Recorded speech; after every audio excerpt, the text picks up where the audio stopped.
안녕하세요. 몇 년 된 이야기지만 아직도 기억에 깊게 남아서 한번 사연으로 이야기해 보려고 합니다. 군대 갔다 와서 복학을 하고 평범하게 학교 생활을 하고 졸업을 몇 개월 앞둔 시점이었습니다. 그때 무슨 헛바람이 들었는지 배낭여행을 훌쩍 떠나보고 싶었습니다. 다른 나라에서 고생을 하면서 여행을 하면 견문도 넓어지고 좋은 경험이 될 거라고 생각했고 그 당시에 조금 유행이었기도 했습니다.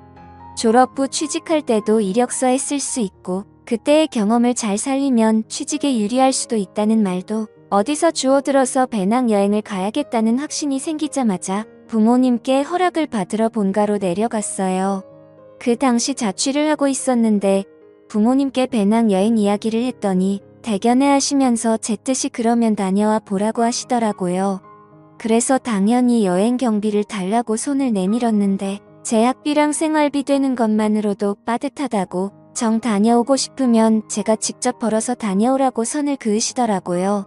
포기할까도 했는데 그때 당시에는 배낭여행을 꼭 다녀와야겠다는 생각이 들더라고요. 남자가 마음먹은 거 한번 이뤄보자는 심정으로 곧바로 휴학계를 내고 아르바이트를 시작했습니다. 이것저것 아르바이트를 찾다가 조금 힘들더라도 돈을 많이 주는 일을 찾기 시작했습니다. 서울 외곽에 있는 대형 고깃집이었는데 거기서 불판 닦는 일을 시작했습니다. 열기에 약품 냄새에 고무장화 안에는 땀이 꽉 찬 상태에다가 일은 정말 고되고 힘들었지만 나름 자비도 넉넉하게 챙겨주고 알바비까지 쏠쏠했기 때문에 이렇게 몇 달만 하면 여행 경비는 충분히 모을 것 같다는 생각이 들었습니다. 규모가 꽤 큰 식당이라 그런지 일하는 사람도 많았습니다. 제 또래 사람은 한 명도 없어서 주방이나 홀에서 서빙하는 이모님들이 저를 대견하다며 잘 챙겨주셨어요. 젊은 학생이 하기엔 힘든 일인데 요즘 보기 드문 청년이라면서요. 그 중에서도 그나마 홀에서 서빙하는 누님이 30대 초중반 정도로 보이는 제일 젊은 사람이었는데 다른 이모님들하고는 다르게 조금 친해지기 힘든 구석이 있었습니다. 약간 날카롭고 신경질적인 외모의 누님이었는데 같이 일하는 분들이 나이 차이가 너무 많이 나서 그런가 그 중에서는 단연코 제일 예뻐 보였습니다. 허리를 꽉 조아 묶은 앞치마 때문인가 이 제 눈에는 엄청 매력적으로 보였습니다. 이게 어른의 성숙한 매력인 거구나 하는 생각까지 들게 할 정도였으니까요. 아무튼 그 누님과는 뭘 어떻게 해보려고 싶은 생각은 없었는데 매서운 인상이긴 하지만 얼굴도 예쁘고 키도 크고 쭉쭉 뻗어서 그런가 자꾸 눈길이 가더라고요. 하지만 홀에서 일하는 관계로 매일 불판을 닦는 저와는 좀처럼 마주칠 일이 없었습니다. 일하면서 친해질 기회가 꼭 있으리라 생각했습니다. 무엇보다 유일한 제 또래이기도 하고 여행을 가기 전에 일터에서 만난 누님과 좋은 추억도 쌓으면 좋겠다는 생각도 했습니다. 젊은 나이에 고생이 많다며 다른 이모님들한테 이쁨을 받아서 그런가 당연스레 그 누님한테도 이쁨을 받을 거라고 생각을 했었어요. 몇 번 말만 트게 되면 누님하고 순식간에 친해져서 둘만의 시간을 보내는 게 어렵지 않은 일이라고 생각했습니다. 식당에 일하는 남자 중에서도 누님에게는 제가 유일한 또래이기도 하고 아마 대충 보아도 제가 제일 힘도 좋아 보였기 때문에 누님에게 매력 어필을 하는 건 일도 아닐 거라는 생각이 들더군요. 기회만 노리면서 누님과 친해질 기회만을 호시탐탐 노리고 있었습니다. 거의 매일매일 일터에서 보는데 언젠가는 기회가 올 거라는 생각이 들었습니다. 그나마 일하는 사람들이 대화를 주고받을 수 있는 때가 있는데 그건 점심에서 저녁으로 넘어가는 시간에 다 같이 모여서 먹는 식사 시간이었습니다.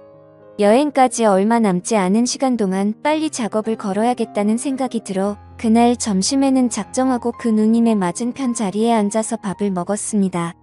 누님은 벌써 밥을 먹고 있었는데 앞자리에 제가 앉는 걸 눈치챘는지 눈만 흘깃하면서 제가 앉는 걸 확인하고는 별로 신경도 쓰지 않고 식사를 계속하더군요.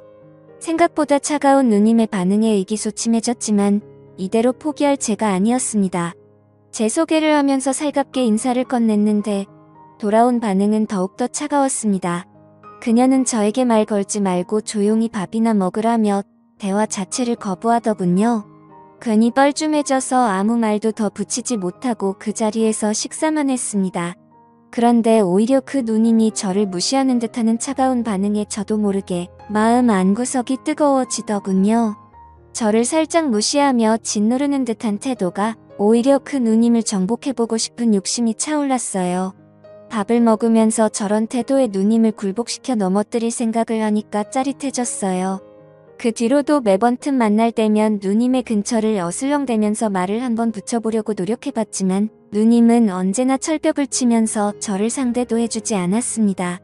오히려 저를 무시하고 헛소리 말고 일이나 똑바로 하라는 등 저에게 독한 말을 하면서 계속 저를 찍어 눌렀어요.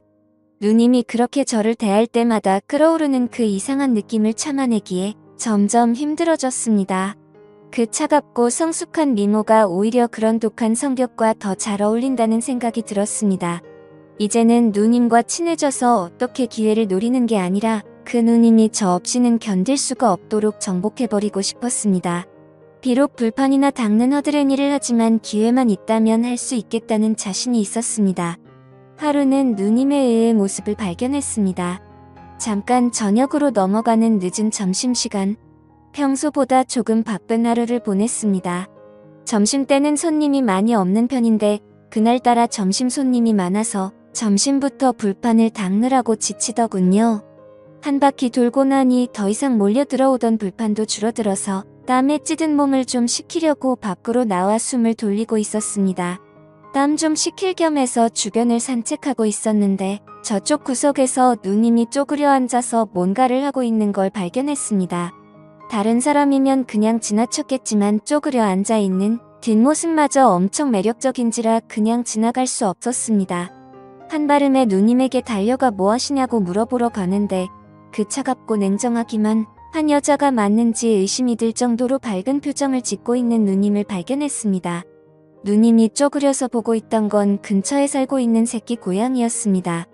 마감 시간마다 와서 손님들이 먹고 버린 고기를 얻어먹는 녀석인데 꽤나 귀여워서 일하는 사람들의 이쁨을 받고 있는 녀석이었어요. 세상 상냥하고 귀여운 말투로 고양이와 시간을 즐기는 누님의 모습이 정말 일회처럼 보였습니다. 제가 가까이 다가가니 누님이 흠칫 놀라며 다시 차가운 표정으로 돌아왔지만 고양이를 보듬어주는 손은 멈추지 않았습니다. 이 고양이로 말을 걸면 누님하고 친해질 기회가 생길 것 같아 저도 고양이랑 친한 척을 하면서 같이 장난을 쳤습니다. 고양이가 평소보다 더 애교를 부리면서 앵기는데 누님이 저에게 먼저 말을 걸어왔습니다. 내 다리를 다친 것 같은데 라고 하더라고요. 누님의 말을 들으니 고양이가 다리를 절뚝거리는 게 정말 다친 것처럼 보였어요. 엉성하게 걷는 고양이의 모습을 보니 누님이 걱정이 많이 되는 듯 보이더라고요. 저한테는 관심을 하나도 안 보이면서 고양이만 챙겨주는 모습을 보니 오늘도 글렀구나 싶어서 다시 일할 장소로 가려고 몸을 일으켰습니다. 준영씨 혼자 산다고 그랬지? 준영씨가 이 고양이 좀 맡아줄 수 있을까? 다리를 많이 다친 것 같은데 다시 풀어주더라도 병원에는 데려가 보는 게 좋을 것 같은데 준영씨 그래 줄 수 있어? 누님이랑 이렇게 길게 대화해 본 적도 없는 것 같습니다. 누님의 의외의 모습에도 놀라기도 했지만 대뜸 이런 부탁을 할 줄은 생각을 못했어요. 털 달린 짐승이라면 질색을 하는지라 거절하려고 했는데 문득 이 고양이를 집으로 데려가면 제 혼자 사는 집에 누님을 끌어들일 수 있지 않을까 하는 생각이 번뜩 들더라고요. 누님의 부탁이라면 뭐든지요 라고 말하면서 점수 좀 딸겸해서 알겠다고 말했습니다. 누님은 무슨 대답을 그렇게 하냐며 저에게 다시 차갑게 반응했지만 저에게 조금 신세를 진 듯한 태도를 보이기 시작하더라고요. 고양이를 데려간 그날부터는 누님이 고양이는 적응을 잘 하냐면서 먼저 말도 걸어오고 아무래도 고양이가 복덩이였습니다. 마주 앉아 먹던 밥도 고양이 근황을 보여준다는 핑계로 나란히 옆에 앉아 먹게 되었습니다. 핸드폰을 꺼내 고양이 사진을 보내줄 때면 사진을 보여준다는 걸 핑계로 몸을 더욱 더 바싹 붙여 앉아있는 그대로 누님을 느꼈습니다. 고깃집에서 일해서 몸에서 숯불 냄새가 날 텐데도 은은하게 퍼지는 샴푸 향기에는 정신이 아늑해졌어요. 기센 여자인 줄만 알았는데 여성적인 매력이 물씬 풍기는 누님의 모습 때문인지 그녀를 향한 마음이 날이 갈수록 더 커지기 시작했죠. 고양이 다리가 완전히 다 나은 것 같을 때쯤 이때가 아니면 더 이상 기회가 없다는 생각에 저도 좀 더 과감해지기로 했습니다. 고양이 구경을 오라는 말로 누님을 저 혼자 사는 방으로 초대를 한 거죠. 누님은 안 될 것 같다는 반응을 보이면서도 고양이가 너무나도 보고 싶었는지 고민하는 듯 하더니 결국 토요일 저녁에 장사가 끝나고 나서 오겠다고 하더군요. 괜히 누님이 온다는 말에 설레어서 집 청소도 몇 번이나 하고 생전 켜보지도 않는 향기나는 촛불까지 사서 분위기도 내보고 해봤습니다. 하루가 10년처럼 길더니 결국엔 누님이 오기로 한 당일이 되었습니다. 앞치마를 풀은 누님의 모습은 더 아름다웠습니다. 같이 버스에 타고 우리 집으로 향하는데 옆에 앉아서 이런저런 이야기를 건네봤지만 저에게는 역시 계속 냉정하고 쌀쌀맞게 대답하더군요. 그럴 때마다 속으로 그런 모습도 얼마 안 남았다고, 오늘에야말로 기필코 내 여자로 만들어주겠다는 다짐을 몇 번이고 했습니다. 집 앞에 도착해서 도어락을 여는데 괜히 그때부터 제 마음이 두근두근 뛰기 시작하더라고요. 이미 머릿속에서는 몇 번이나 상상하면서 시나리오를 써놨기 때문에 걱정은 되지 않았습니다. 일단 고양이가 잘 지내는 모습을 보여줘서 안심시킨 뒤 돌아가려는 누님에게 여기까지 왔는데 식사나 하고 가라고 하면서 인터넷을 보고 갈고 닦은 자취생의 요리 솜씨를 보여주고 자연스럽게 냉장고에 넣어둔 와인을 꺼내서 분위기를 만들려는 계획이었죠. 하지만 제 기대와는 다르게 누님은 문을 열자마자 얼굴이 사색이 되더라고요. 왜 개처럼 묶여있는 거야? 누님은 정색을 하면서 저에게 화를 냈습니다. 고양이가 방구석에 목줄을 차고 묶여있는 모습을 보면서 화를 내더라고요. 그제서야 알았지만 고양이는 개랑 달라서 행동에 구속을 받으면 굉장히 스트레스를 받는다는 걸요. 전에는 풀어놓았었는데 퇴근하고 올 때마다 책상 위며 식탁 위에 있는 걸 전부 바닥으로 떨어뜨려 놓고 집안 가구들을 발톱으로 죄다 뜯어놔서 묶어놨을 뿐인데 시작부터 제 시나리오대로 풀리지 않고 꼬여만 갔습니다. 문 앞에 잔뜩 긴장한 저를 확 밀치더니 고양이에게 뛰어가더라고요. 고양이에게 묶인 목줄을 풀어주는데 고양이가 놀란 건지 스트레스 때문에 그런 건지 발버둥을 치더니 누님의 등짝을 확 핥히고 침대 밑으로 숨어 들어갔습니다. 고양이는 나올 생각을 안 하고 누님은 입고 있던 얇은 옷 덕분에 보호가 안 됐는지 고양이에게 핥힌 곳에 피방울이 송골송골 번지기 시작하더라고요. 피가 나길래 허둥지둥 약상자를 들이밀었는데 피가 나는 곳이 등 쪽이라서 누님이 발이 닿지 않는 것 같더라고요.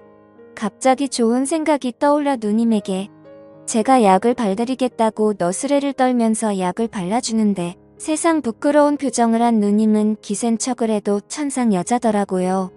약을 다 발라주고 나니 누님과 저 사이에 묘한 분위기가 흐르는데 때는 이때다 싶었습니다. 누님에게 일단 고양이에 대해서 사과하고 고양이를 키워본 적이 없어서 서툴러서 그러니 기본적인 상식을 알려주시면 안 되겠냐고 물었죠. 이야기가 길어질 것 같으니 제가 솜씨 관리 좀 해보겠다고 하고 자연스럽게 작전을 짜놓은 대로 흘러갔습니다. 보기에도 분위기 좋은 저의 솜씨 좋은 요리가 완성이 되고 냉장고에 넣어둔 와인을 꺼내 들었습니다. 누님은 그런 저를 보더니 피식 웃더라고요. 정말 서툴다고? 와인을 냉장고에 보관하는 사람이 세상에 어디 있냐고 말하면서요. 의도한 건 아니지만 저의 어리버리한 매력이 누님의 마음에 들었던 것 같습니다. 결국 술이 한 잔씩 들어가고 나니 누님과 저 사이에 벽이 허물어지기 시작했습니다. 어느 순간부터 고양이 이야기는 뒷전이고 혼자 살면 외롭지 않냐는 둥 누님도 혼자 사는데 너무 외롭다는 둥 남자와 여자의 대화가 이루어지고 있었죠. 이제 분위기가 무르익었다는 생각이 들어서 누님에게 아까 약 바른 곳을 한 번 더 봐주겠다고 이리 와보라고 했습니다. 누님은 저를 거절하지 않고 제 옆으로 다가왔고 약을 상처 부위에 다시 한번 쭉 짜서 바르니 누님의 입에서 묘한 소리가 새어나왔습니다. 그렇게 기세를 몰아 누님을 등 뒤에서 껴안았고 사실 누님을 좋아한다고 고백을 했습니다. 누님은 저에게 안긴 채로 아무 말도 하지 않고 있다가 이내 고개를 돌려 제 고백을 수락한다는 듯 있더라고요. 그렇게 누님과는 결국 연애를 시작하게 되었고 고양이 핑계로 매일 같이 만나 둘만의 시간을 가졌습니다. 배낭여행을 다녀와서도 거의 매일 같이 만났죠. 하지만 그 만남도 잠시였어요. 제가 배낭여행을 다녀오는 동안 누님은 결혼할 남자를 만나게 된 것이었죠.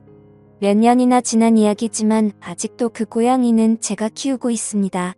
가끔씩 고양이를 보면 그 누님 생각이 날 때가 있습니다. 긴 이야기 끝까지 들어주셔서 감사합니다. 오늘의 사연은 여기까지네요.